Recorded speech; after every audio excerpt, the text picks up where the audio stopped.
The reason we asked you to come in is because of the book that you wrote and the work that you've done in long-term care and what you've done to help many, many clients get the protection that they need and the education that you've done of other agents through the years in the area of long-term care and long-term care insurance and the things that are issues for agents and for their clients.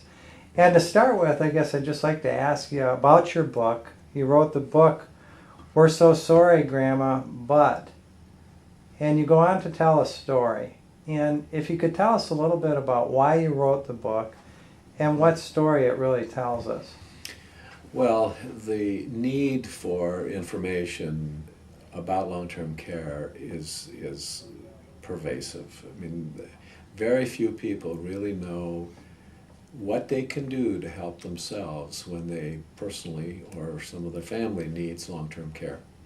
So it's written with the idea that it provides information, and even if they choose not to buy long-term care, the information in there is going to help them to utilize the resources that they do have. And in fact, there are some people who probably shouldn't buy the coverage.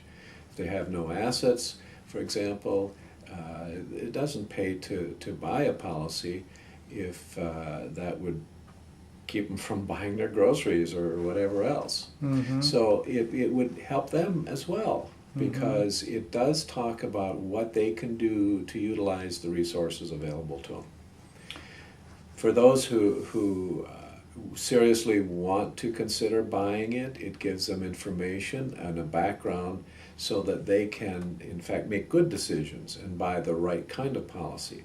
That's something that a lot of people struggle with. What should I get? Mm-hmm. And without having some kind of a information base, they struggle with that and probably put it off and don't buy it. And then what happens is their health changes or their age changes, and that results in higher premiums or maybe no opportunity to purchase a policy at all because of health conditions. Mm.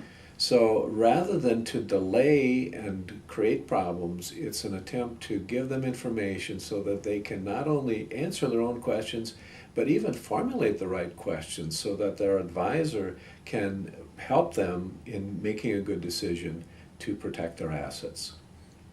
So it sounds like one of the main objectives was to help educate the consumer, the Yes. prospect, and in the right circumstances, eventually a client, Yes. to make the right decisions relative to buying long-term care insurance that makes sense. Correct. You